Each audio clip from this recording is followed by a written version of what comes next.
আসসালামু আলাইকুম, welcome back to school of English by Mushfika.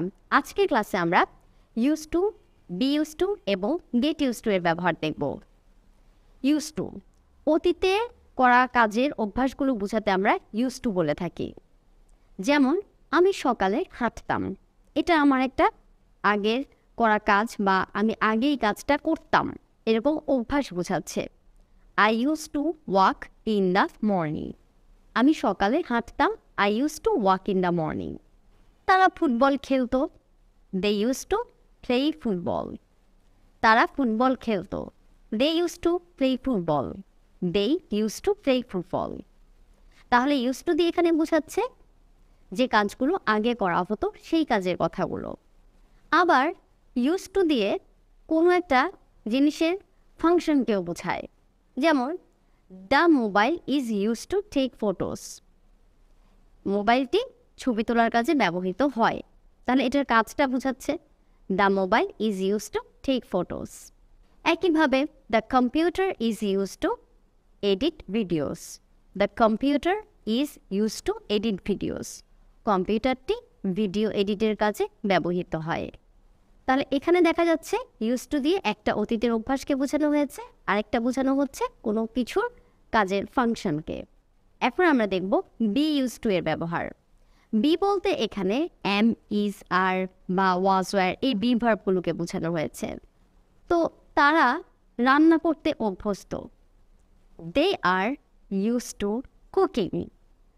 এইখানে দেখো ইউজ টু এর পরে ভার্বের সাথে আইএনজি যুক্ত হয়েছে, দে আর ইউজ টু কুকিং। কিন্তু আগে আমরা যে ইউজ টু এর কথা বলেছিলাম সেটার সাথে কিন্তু ভার্বের বেস ফর্ম ছিল, সেখানে ছিল কোনো কিছুর ফাংশনকে বোঝানো, আর এটাতে হলো কোনো কিছুতে তারা অভ্যস্ত, they are use to cooking. She is use to singing, সে গান গাইতে অভ্যস্ত, she is use to singing. আমি স্কার্ফ পরতে অভ্যস্ত, I am use to wearing scarf, I am use to wearing scarf. এখন আমরা দেখব গেট ইউজ টু এর ব্যবহার। গেট ইউজ টু দিয়ে বোঝায় কোনো একটা পরিবেশের সাথে বা কোনো একটা বিষয়ের সাথে ধীরে ধীরে অ্যাডজাস্ট হয়ে যাওয়া বা অভ্যস্ত হয়ে যাওয়া।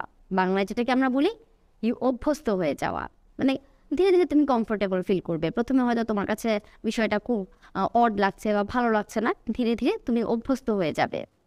তাহলে কয়েকটা বাক্য বললেই বুঝতে পারবে। কিছুদিন পরে তুমি তোমার জবে অভ্যস্ত হয়ে যাবে। After some days you will get used to your job. After some days, you will get used to your job. After a month, I got used to it. এক মাস পরে আমি এটাতে অভ্যস্ত হলাম। After a month, I got used to it. R get used to এর পরে যদি verb আসে তাহলে কিন্তু সেই ভার্বের সাথে অবশ্যই আইএনজি দিতে হবে। যেমন সে রাতে কাজ করতে অভ্যস্ত হতে পারে না বা পারবে না। He cannot get used to working at night. He can't get used to working at night. সে রাতে কাজ করতে অভ্যস্ত হতে পারে না।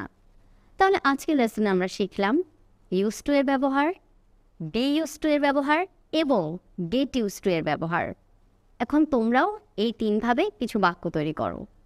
Thanks for watching this lesson. আসসালামু আলাইকুম।